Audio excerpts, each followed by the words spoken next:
É isso aí, o Melhor da Moda tá aqui no maior evento de moda autoral da América Latina. Que bom, né? Senhoras e senhores, meninos e meninas, garotos e garotas, bem-vindos e bem-vindes a todos vocês, tá? Quero convidar vocês a relaxarem, porque eu acho, tá? Isso é uma opinião minha, que a gente só consegue prestar atenção bem mesmo em um assunto, se concentrar, se a gente estiver relaxado. Então, se você vai ficar engessado, sentado naquelas cadeiras de plásticos que são horríveis, diga-se de passagem, a gente não se concentra. Colocamos então aqui as almofadas para que vocês possam relaxar demais e prestar por demais atenção nessa palestra que vai começar agora. Antes de eu anunciá-la, preciso então fazer tudo que é protocolar. Então, com licença. Bem-vindos a todo mundo que veio até aqui nas areias do aterro da Praia de Iracema para conferir a programação do DFB Festival, o maior encontro de moda autoral da América Latina. Antes de darmos início ao nosso encontro, o DFB Festival 2022 agradece ao Governo do Estado do Ceará, através da Lei Federal de Incentivo à Cultura, a Enel, ao apoio do Gigamol, Prefeitura de Fortaleza, Sebrae e Cagesse. O DPM 2022 é uma realização FEComércio através do SENAC e da Universidade de Fortaleza. A estilista Flávia Aranha criou a marca que leva seu nome há 11 anos. Nas araras das suas lojas, na Vila Madalena e nos Jardins, em São Paulo, as clientes encontram roupas vivas, criadas a partir de matérias-primas naturais como algodão, seda e linho, tingidas a partir de plantas e ervas brasileiras. Preocupada com as questões socioambientais e acreditando na relação harmônica entre o homem e a natureza, a Flávia faz questão de cuidar pessoalmente de cada etapa da cadeia produtiva e entregar coleções desejáveis e fiéis à sua filosofia de vida. Recentemente inaugurou um galpão com uma cozinha industrial para ampliar as suas pesquisas em torno do tingimento natural, que é a espinha dorsal da marca. Flávia Aranha foi o primeiro nome na moda brasileira a ser certificada com o selo B do Sistema B. Em abril de 2019, fez a sua estreia no São Paulo Fashion Week, com um desfile que figurou entre os mais importantes da edição, sendo destaque nos principais veículos do país, segundo a imprensa especializada. Além das lojas da Vila Madalena e Jardins, a designer possui 2 pontos de venda em Portugal, nas cidades de Cascais, com Bibi, e Lisboa, com Casa Pau Brasil. Principal referência quando o assunto é moda sustentável e moda circular no Brasil inteiro. A estilista vem mostrando a cada coleção que é possível criar e produzir com ética e responsabilidade, reconhecendo aqueles que constroem a marca ao seu lado. Flávia Aranha é a soma do artesanal e do tecnológico, do slow e do atemporal. Chega de falatório, vamos recebê-la. Palmas para Flávia Aranha. De nada, meu amor. O palco é seu. Aliás, a passarela é sua. Obrigada.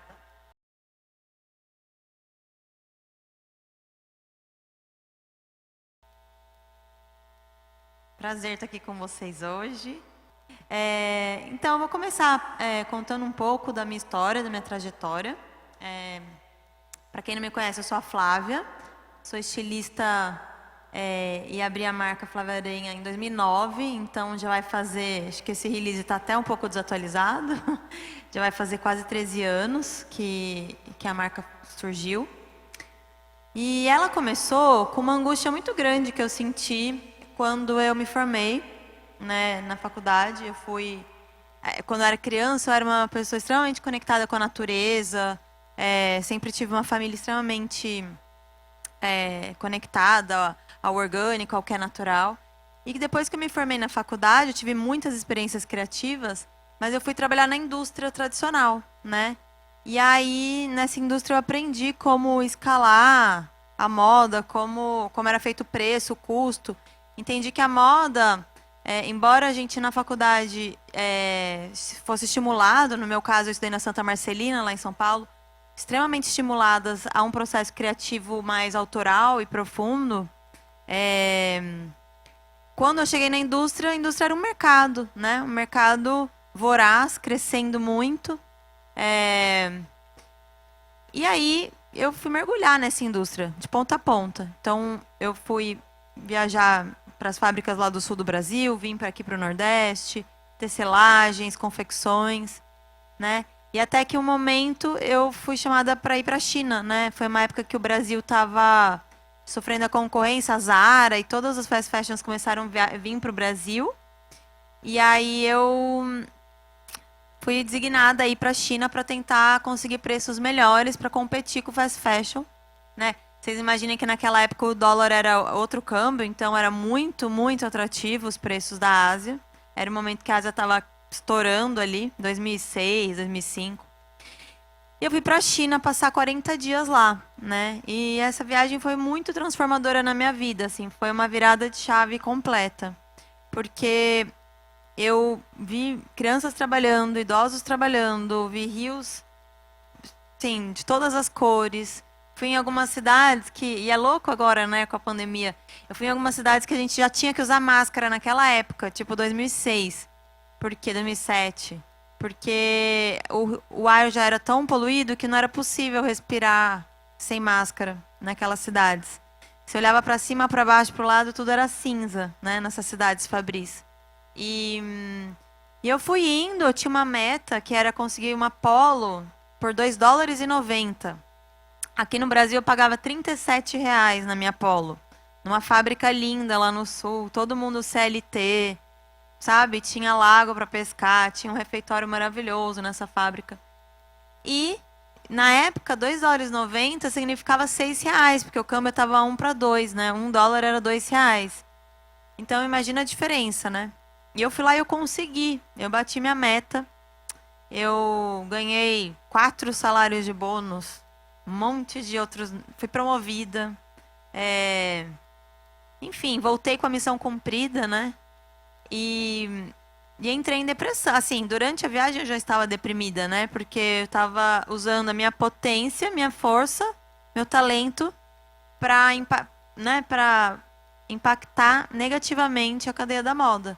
E aí isso não tinha nada a ver com o que eu entendia que era moda, com os meus valores, com o que eu entendia que era a potência da vida, né? Então eu fiquei muito triste.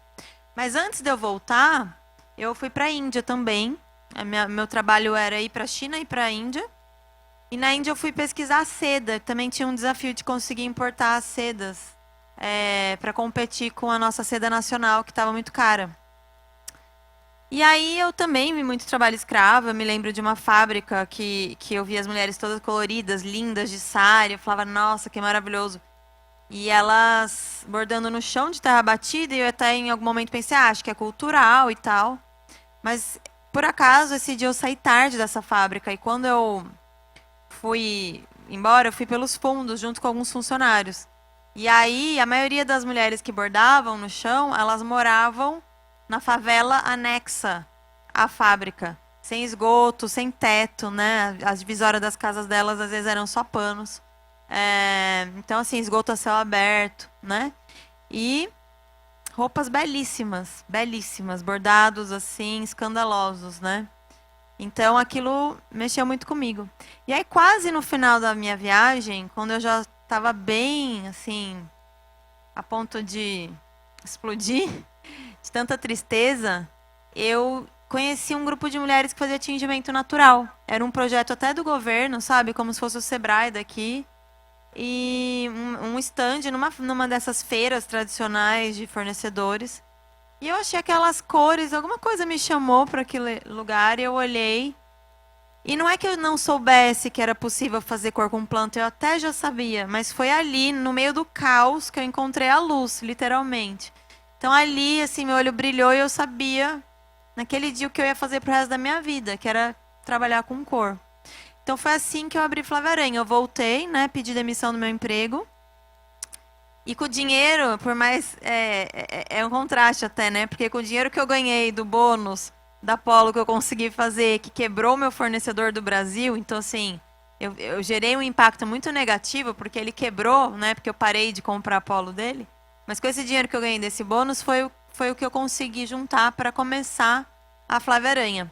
E eu conto isso ainda mais para perfil de estudantes, porque às vezes é muito, muito importante, muito valioso a gente viver experiências para entender o que a gente não quer da vida. Porque isso torna a gente muito mais forte, mais resiliente para começar a fazer o que a gente quer, né? E de algum jeito, quando a gente atravessa cadeias produtivas que não são as que a gente acredita e gosta, é possível, talvez depois de muitos anos, eu vou contar aqui, voltar para esse sistema e transformar esse sistema. Então essa é a minha trajetória. Eu comecei na indústria, abandonei, neguei ela, falei não, pelo amor de Deus, pensei realmente em não trabalhar mais com moda. Insisti, criei um ecossistema inteiro vivo, né? A gente fala de roupas vivas, para depois agora estar voltando, né, para a indústria, dialogar com a indústria e provocar, estimular que a indústria crie inovação, né, e que ela se transforme. Eu acho que hoje a gente vive esse período, né, da moda tentando acessar a sustentabilidade, tentando mudar seus processos, seus materiais. Então, é interessante pensar nisso como um ecossistema mesmo, como uma possibilidade de transformação conjunta, porque sozinho ninguém muda nada, né? Pode passar, por favor. Não, não. Volta um. Desculpa, achei que você estava na trajetória. Bom, gente, então é isso. A Flávia Aranha, o cerne, o eixo principal do nosso trabalho é o tingimento natural. Ou seja, a gente faz todas as nossas cores com planta, desde sempre. E a gente não usa petróleo, né? Então, não é assim, tipo natural, mais ou menos natural. Não, é 100% natural, né? E não basta ser natural. Porque se você corta uma árvore de pau-brasil, você não está sendo sustentável, certo? Se você vai lá no mato e rouba uma espécie que está em extinção, então, além de ser natural, precisa ser sustentável. Precisa ter uma origem que gere um impacto positivo, né? Então, são todas essas questões que você começa a entender que uma escolha, uma simples escolha de trabalhar com planta, ela tem um impacto muito mais profundo do que a própria estética, né? Eu acho que a estética, ela revela esse processo todo que permeou uma decisão, né? Uma decisão de design, inclusive. E aí, o tingimento natural, então, ele é o eixo central da marca. E eu acho que ele também ensina a gente como fazer a gestão da empresa, né? Uma maneira mais integrada, mais holística.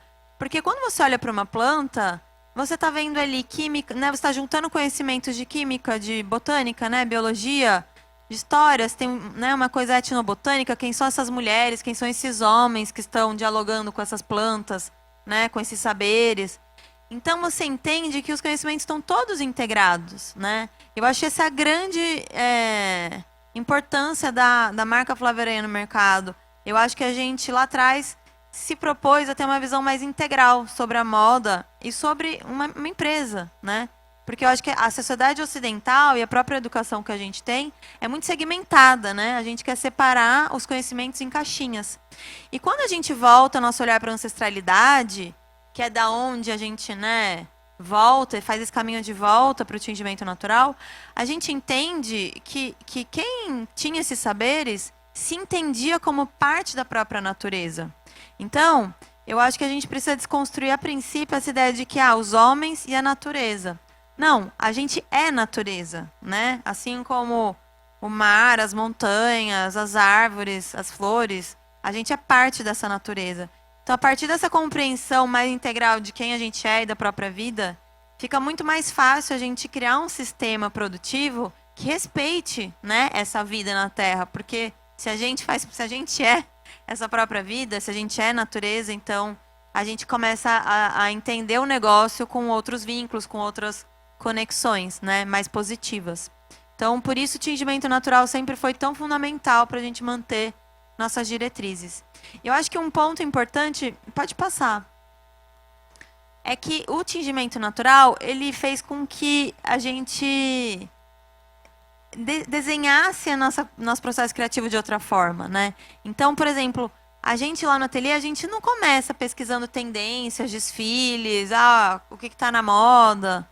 Não, a gente começa se perguntando assim, o que a gente quer mudar no sistema?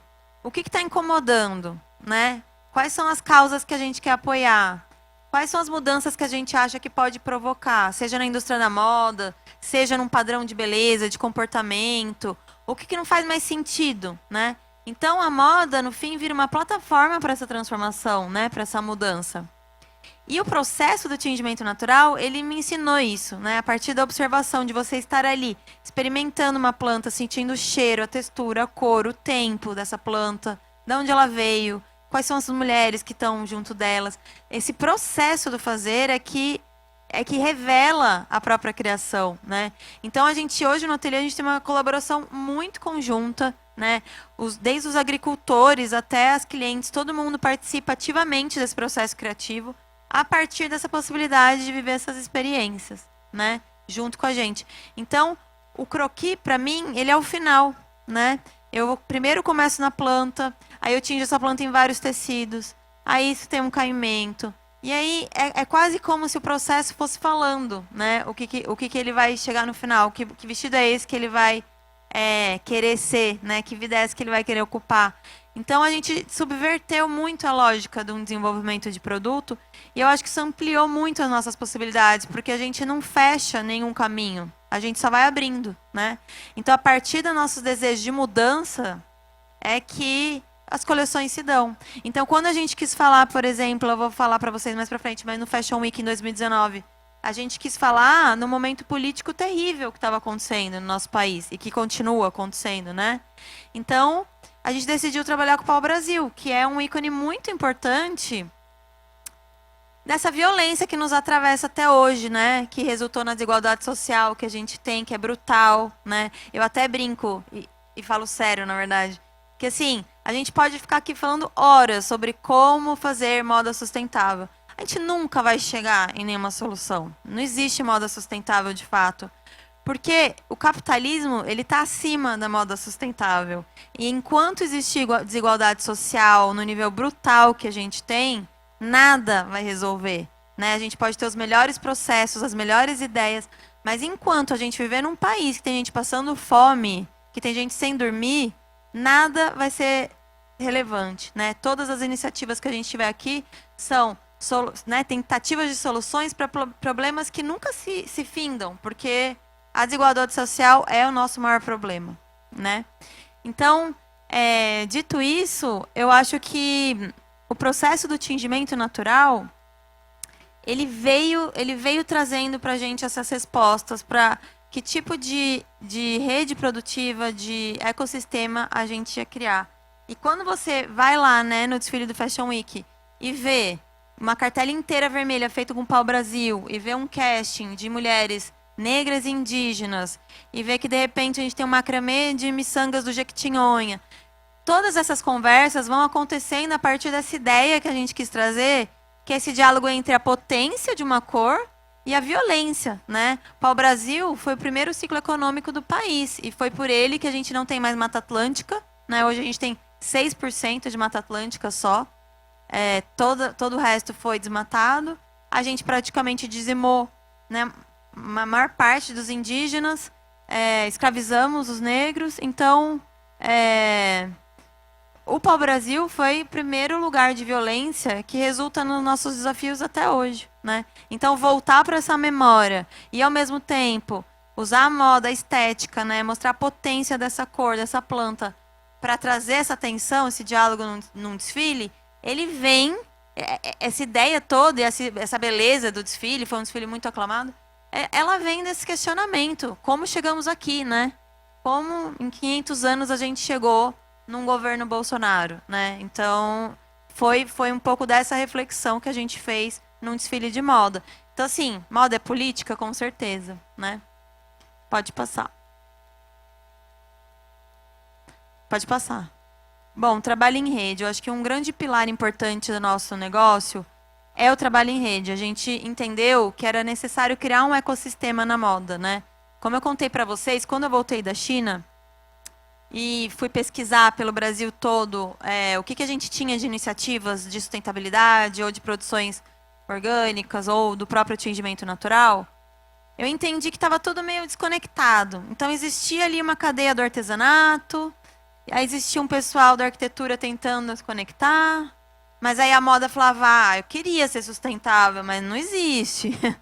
Então, eu entendi que talvez o nosso papel fosse desenhar essa cadeia, costurar, estudar, entender, bom, onde estão as iniciativas de algodão orgânico? Como que elas viram fio? Como elas viram tecido? Como elas chegam até o nosso ateliê, né? Os biomas, identificar como é que a gente desenha esses biomas e as plantas, como a gente cria sinergias entre as artesãs que, por exemplo, estão produzindo uma bolsa de caruá, com uma planta ali que ela também tem, que é nativa e que ela pode fornecer para a gente. Como potencializa essa relação com essas comunidades, né? Então, acho que o trabalho em rede, ele é essa teia. A gente fala muito sobre essa teia que vai desde o solo, desde o algodão até a roupa final lá nas lojas de São Paulo. Agora a gente abriu em Paraty, né, mesmo na Europa, com esse desenho, né? E aí a gente pode perguntar, mas é possível escalar? Flávia, agora com uma década de empresa, você consegue continuar trabalhando em rede, com artesanato, com costureiras? Sim, eu continuo, porque, gente, olha o tamanho do Brasil, quantas mulheres, né? Vocês aqui sabem muito melhor do que eu e podem falar muito, com mais propriedade do que eu. Quantas mulheres, quantas artesãs têm uma potência, uma criatividade incrível e que podem trabalhar juntas, organizadas, em rede, levando gestão, né, umas para as outras, gerando impacto, empoderamento, autonomia para essas mulheres, né, a partir de uma economia criativa. Acho que esse evento, no fim das contas, é sobre isso, né? Então, o difícil foi no começo criar essa logística, desenhar a linguagem, né, como é que você se comunica, como você cria gestão, como você principalmente ajuda e troca com essas comunidades para fazer formalização, nota fiscal, processo, né, de organização em cooperativas, em grupos. Então, a gente foi se especializando nisso, criando metodologias para trabalhar. Muito comum que a gente chegasse numa cooperativa, na época, e a cooperativa não tinha Instagram ainda, e fazia parte do processo. Ah, vamos criar um Instagram juntas, então? Vamos ali. E era legal porque é isso, sempre ia ter uma menina mais jovem que estava interessada, talvez não na fiação, mas em usar o celular. E aí depois ela ia ver a nossa roupa na revista de moda e falava, uau, então agora eu também vou criar com a minha mãe e vou dar mais relevância para o processo com a minha mãe. Então, esse trabalho em rede, eu acho ele extremamente potente, extremamente escalável, né? Eu acho que artesanato é extremamente escalável. Porque se você cria uma gestão, uma organização, né, uma maneira de juntar mulheres potentes trabalhando juntas, isso é infinito. Olha o tamanho do Brasil, né? Olha quantas pessoas estão querendo trabalhar. Então, isso é um dos grandes ativos que a gente tem até hoje e dá muito orgulho, assim, de conseguir fazer roupas artesanais que chegam de todo o Brasil, de várias cooperativas, com materiais e cores lindas. Pode passar. Bom, aqui eu já falei um pouquinho, mas vou recapitular, que a gente tem essa ideia da moda circular como uma roupa viva. A gente fala muito de roupa viva. Então, assim, uma ideia extremamente simples, assim como a gente, ser humano, né? Água, carbono, enfim. A gente vem da terra e volta para a terra, né? Se a gente for enterrado, a gente vai degradar, vai virar adubo, né? Uma roupa também deve ter esse ciclo de vida, né? A gente entende que toda a vida no mundo deveria vir da terra e voltar para a terra. Porque quando você, por exemplo, esse vestido que eu tô, quando eu enterro ele volta a virar adubo e ele pode ser matéria-prima orgânica para gerar uma nova planta, que vai ser um algodão, que vai virar uma nova roupa, que um dia vai virar adubo para uma nova. Então, isso para mim é circularidade, né? A gente poder ter uma vida mais harmônica aqui na Terra. Então, é inevitável, gente, que a gente, como estilistas, se responsabilize, e como, enfim, indústria, têxtil, se responsabilize pela origem das nossas matérias-primas, né? Por exemplo, essa semana mesmo, eu estava conversando com uma pessoa, não sei se vocês sabem, mas a maior parte do PET reciclado do Brasil não é brasileiro, é chinês. Então, imagine só, a gente compra o lixo da China e a gente fala que está usando PET reciclado, né? Então é muito chocante, porque as pessoas... Hoje a gente vive numa sociedade muito só do slogan, né? Ninguém quer ler muito na internet. Viu lá uma frase, tá bom. Então a gente fala, estamos usando PET. Ah, legal. De onde vem esse PET? Ah, não é bem assim e tal. Quando você vai ver a fundo, as plantas industriais para fazer esse tipo de poliéster, a maioria está na China, né? No Brasil existem iniciativas? Com certeza. Eu vou falar um pouquinho mais para frente. Tem várias legais. Mas o meu ponto aqui é a importância da gente se aprofundar para fazer perguntas, né? Eu acho que as respostas, normalmente elas vêm muito mais de você se questionar, né? Em vez de já afirmar que assim, assim, assado, a gente começar a perguntar mais, né? De onde vêm nossas coisas, de onde vem esse pet, realmente a garrafa do refrigerante que a minha família tomou no domingo, ela realmente está aqui nessa camiseta, isso é real, né? Então, foi nessa angústia, nessa pergunta, que eu fui chegar nos sertões do Brasil, na Paraíba, no Ceará, no noroeste de Minas Gerais, fomentando essa relação com a agricultura familiar. Então, obviamente que hoje a gente tem uma demanda muito maior, né, do que a própria produção, mas é muito potente a gente olhar para essas redes de agroecologia que estão com uma responsabilidade linda de regenerar nosso solo, né?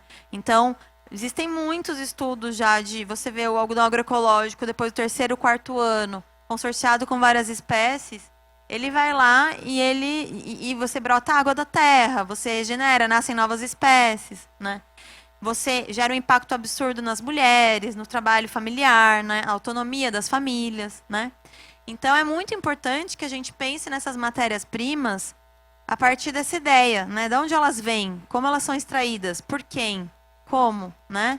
Então, quando a gente acha um tecido lindo, a gente tem que perguntar, ai, que lindo, mas por que ele é lindo? De onde ele vem, né? Então, a beleza, para mim, ela não tem como estar dissociada da memória de onde ela foi produzida, né? Em que condições, com que possibilidades. Então, esse é um valor muito importante para a gente na marca. Tudo, exatamente tudo que a gente usa, a gente não só quer saber como, mas a gente vai lá construir essas pontes, né?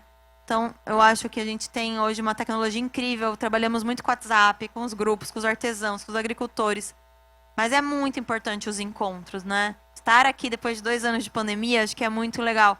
Então, poder dialogar com os agricultores, entender.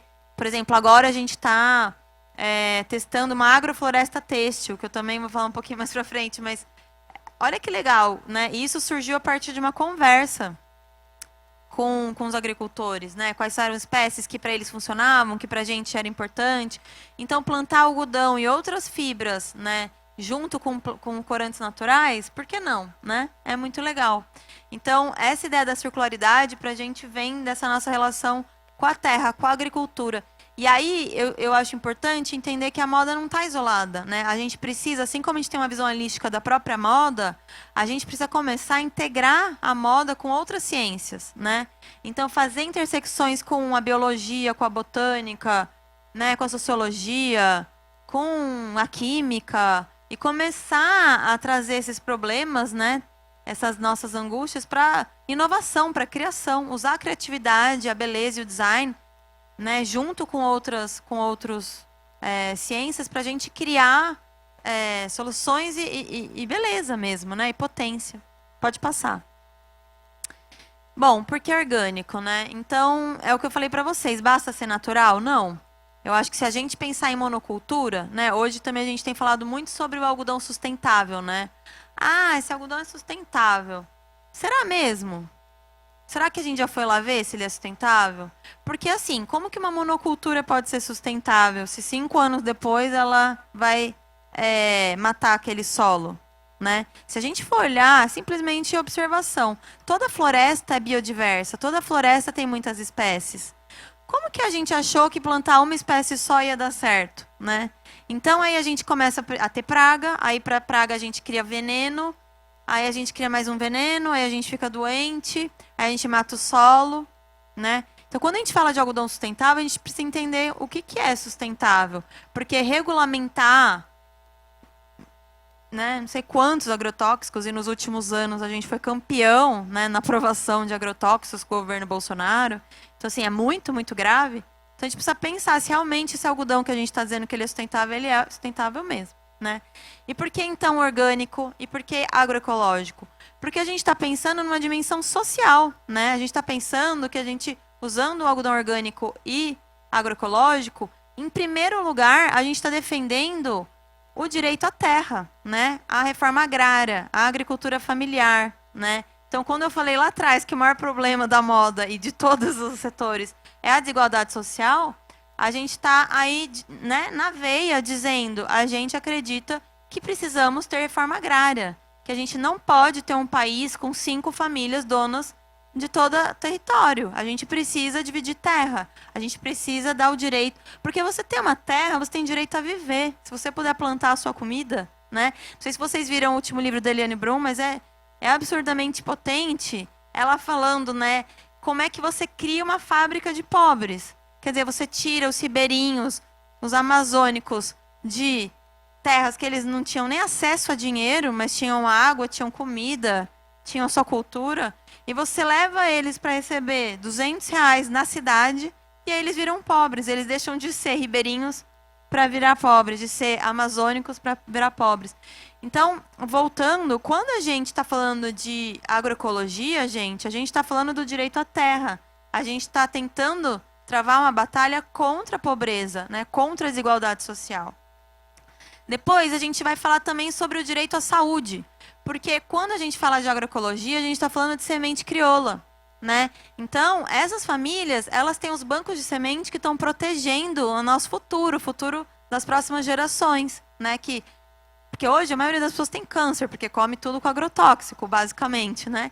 Então, quando a gente tem uma semente que está livre do agrotóxico e passa de geração para geração e continua sendo plantada, colhida e consumida, a gente está garantindo a nossa preservação da espécie mesmo, humana, né, no mundo. Então, fomentar a agricultura familiar também é fomentar o nosso direito de viver, o direito à segurança alimentar dos próprios agricultores, né?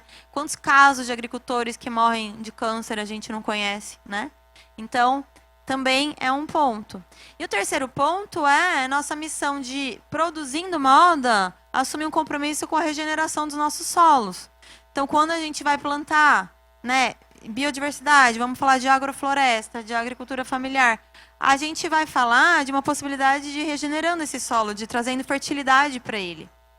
Então, o orgânico não é só um selo, né? O orgânico, ele tem uma base política fundamental. Toda decisão é política. Então, é muito importante a gente se questionar.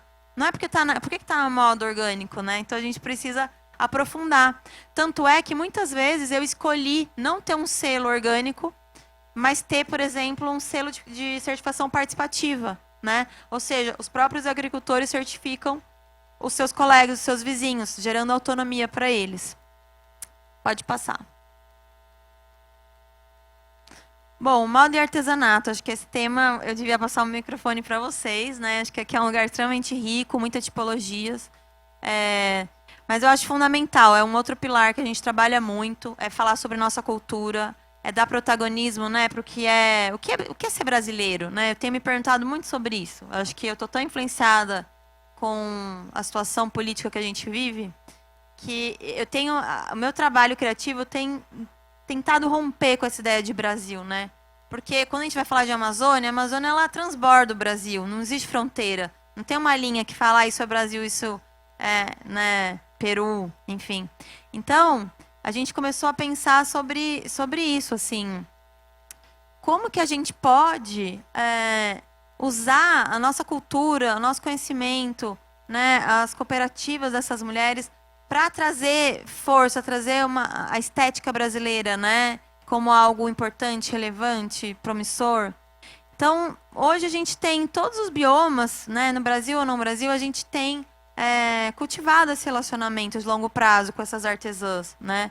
Então, misturando às vezes tipologia, conectando às vezes uma fibra com outra fibra. Então, por exemplo, a gente fez uma bolsa, a coleção passada, que a gente misturou taboa com cerâmicas do Vale de Jequitinhonha, né? Cruzando essas técnicas, às vezes pegando um trançado de uma palha e levando ele para um outro material, né? Então, trazer essa inovação, esse intercâmbio, né, do design com as tipologias tradicionais é algo muito fundamental, acho muito importante, né? E, de novo, a gente está falando sobre mulheres, a gente está falando sobre gerar autonomia, sobre essas mulheres terem direito à própria vida, acesso ao trabalho, ao seu próprio dinheiro, às suas próprias escolhas, né? A inovação dos seus próprios negócios, a se entenderem empreendedoras, né, donas das suas próprias vidas. Então, fomentar essas cadeias é também fomentar essas mulheres, é dar potência para elas, né? E gerar ali uma liberdade criativa para que elas também tenham uma autoestima e falem, meu, que incrível esse trabalho, tá na passarela hoje à noite no desfile, que incrível, né? Foi minhas mãos que fizeram, foi o meu conhecimento que minha avó me deu, que minha bisavó me deu, e que isso atravessa gerações. E como é lindo, como é potente, como a moda pode se apropriar disso e fazer coisas belíssimas, né? E comunicar para o mundo todo que a gente é muito potente, que a gente não precisa copiar a Europa, que a gente não precisa seguir tendência de ninguém, que a gente é gerador de tendência, a gente é gerador de informação. Nossa cultura é muito rica, muito poderosa, né? Próximo.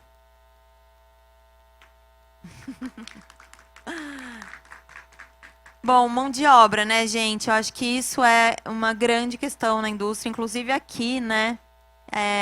Acho que o Nordeste, em geral, tem vários problemas de informalidade na mão de obra. Lá em São Paulo também a gente tem muitos casos, né? Acho que vocês já viram muito casos de mão de obra escrava, principalmente com trabalhadores imigrantes ali em São Paulo, mas a gente vê no Brasil inteiro, não só na moda, a gente vê em muitas indústrias.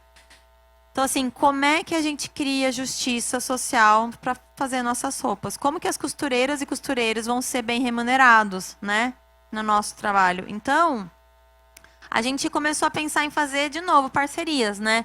Começar a contratar diretamente quem costura, né? Negociar preço com o próprio costureiro, né? E não com atravessadores. Então, a gente criou uma rede de oficinas, né? Em parceria com o Instituto Alinha. Não sei se vocês conhecem, mas o Instituto Alinha, ele é uma organização que conecta as costureiras, cooperativas e grupos com as marcas e participa de um processo de gestão, de alinhamento, de formalização, né?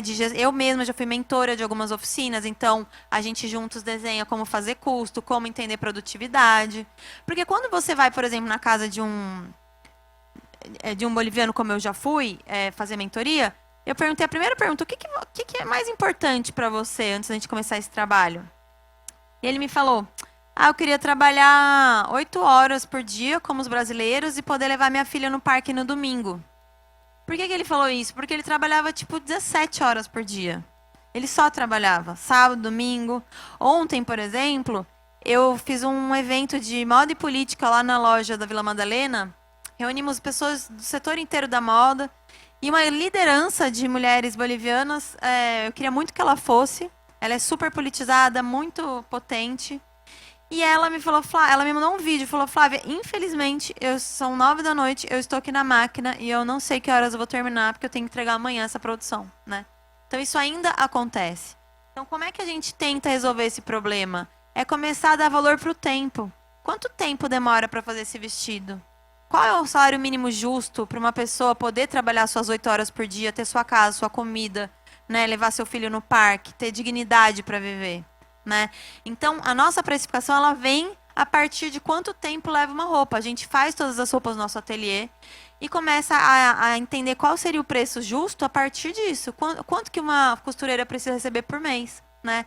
Então, isso é muito importante porque ele leva uma transparência.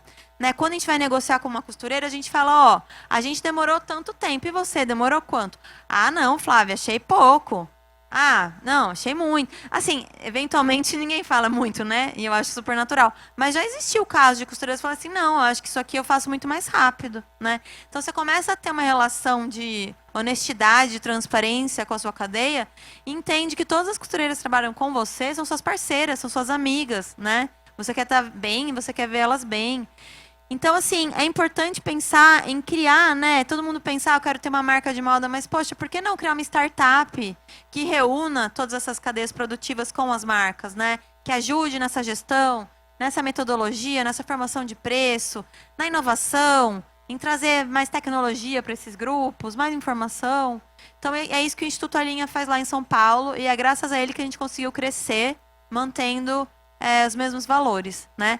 A gente também trabalha com o Instituto Ecotesse, que eu não sei se vocês conhecem também, mas eles trabalham muito com essa ponte com grupos de artesanato ou mulheres que trabalham com retalhos. Então, agora, na nossa próxima coleção, a gente está fazendo uma coleção linda de patchwork, que é toda resíduo do nosso corte, 100% resíduo do nosso corte. Então, existe muita oportunidade para a gente trabalhar com ONGs e com institutos que façam essa mediação entre as marcas e os grupos, garantindo transparência, garantindo preço justo, né? É muito importante que a gente olhe para essa cadeia, né? Ela muitas vezes é invisível. Muitas vezes a gente vai numa fábrica que é linda, que tem um escritório lindo, mas a gente pergunta, uai, mas a produção é feita aqui dentro? Só tem, sei lá, 10 máquinas? Como que faz não sei quantas mil peças, né? Normalmente, essas fábricas bonitas, elas terceirizam para outras oficinas, que quarteirizam para outras oficinas, né? E a gente vai precarizando o trabalho. Então, de novo, investigar em que máquina de costura a sua roupa está realmente sendo feita, ela é muito importante. A gente tem esse compromisso lá, e a indústria toda precisa ter esse compromisso. Próximo.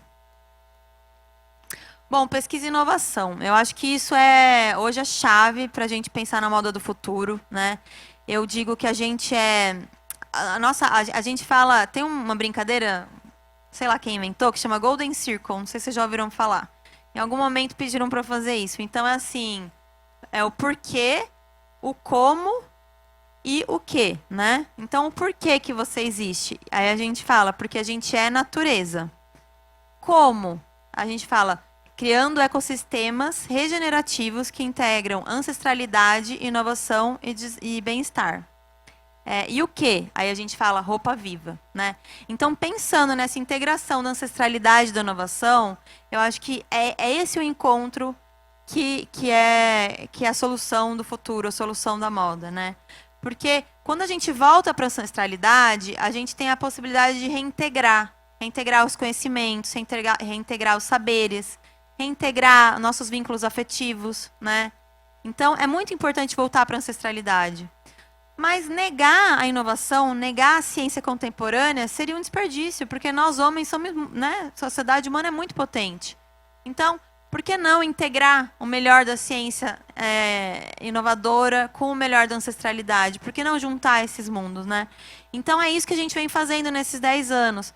E o que eu posso dizer, gente, é que hoje a gente está, né? Eu falei para vocês que eu fugi da indústria, que eu neguei totalmente e comecei pequenininho, num ateliê minúsculo, né? Comprando meu primeiro algodão, foi fiado na roca, 100% pelas artesãs. Mas hoje a Flávia Aranha está em 5 indústrias diferentes, né?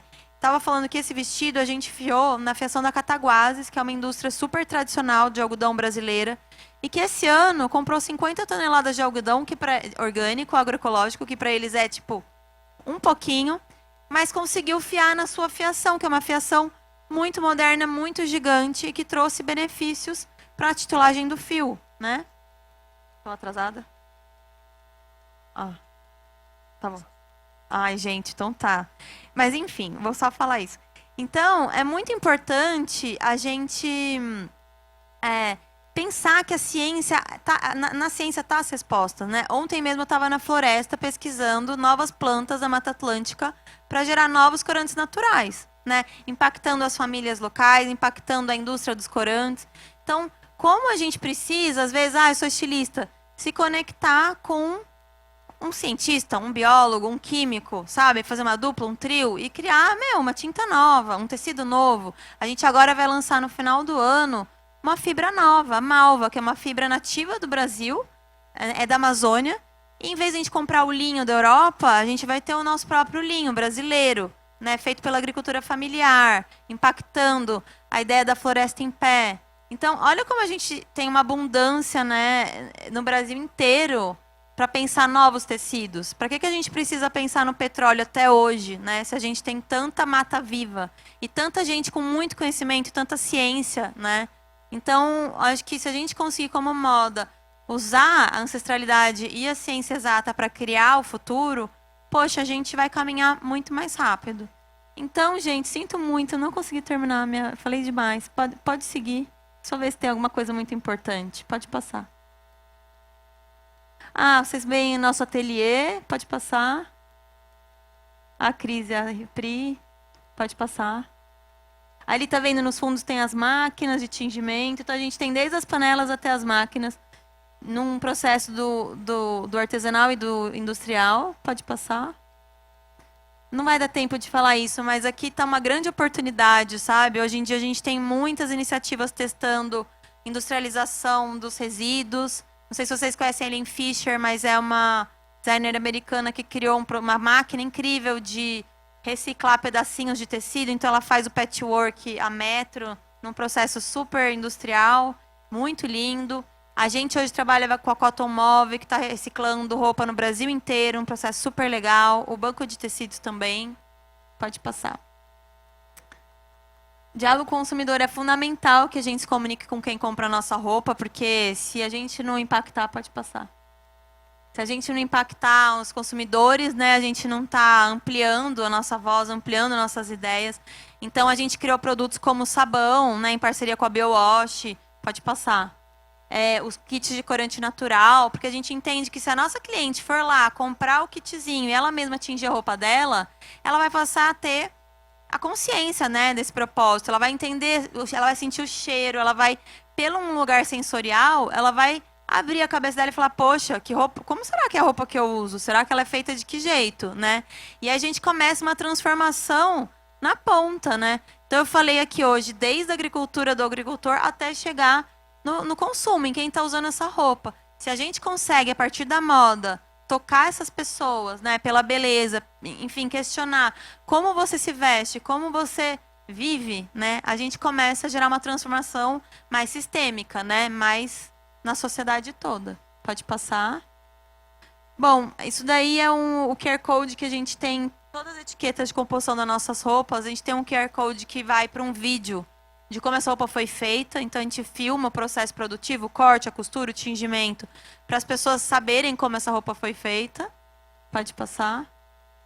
Projeto circular, acho que hoje a gente tem falado muito sobre circularidade, então a pessoa, né, a gente tem esse caso na loja que as clientes podem devolver as roupas que elas não querem mais, elas ganham desconto numa roupa nova, e a gente vende essa roupa num brechó e gera acesso para pessoas que não conseguiriam comprar nossas roupas. Porque isso é um ponto importante. Hoje a gente tem uma roupa ainda extremamente inacessível, não é uma roupa democrática. Então, quando a gente criou a ideia do projeto circular e do brechó, foi essa ideia de conseguir dar mais acesso também às pessoas. Enfim, e quem está comprando e quer devolver a roupa, também não vai gerar um acúmulo nas suas casas, né? Então, a gente junta todo mundo numa coisa só. Pode passar? Roupateca também, acho que discute muito isso da biblioteca, né? Você pode alugar uma roupa. Será que você precisa comprar essa roupa? Né? Então, a gente tem uma coleção junto com a Roupateca, que é uma biblioteca de roupas lá em São Paulo, que você paga uma assinatura e você tem direito a usar 30 peças por mês, você pode ir trocando, né? Experimentando essas roupas. Então, também é uma inovação no modelo de negócio. Será que todas as empresas só precisam crescer vendendo mais e mais e produzindo mais e mais? Será que a gente não pode ter, na criatividade da inovação, outras fórmulas de crescer nossos negócios, de aumentar nossos faturamentos a partir dos serviços, né? Então, por exemplo, a gente faz retingimento, a gente conserta a roupa, tudo isso vai gerando receita para a gente. E vínculo, né, com nossos clientes. Pode passar.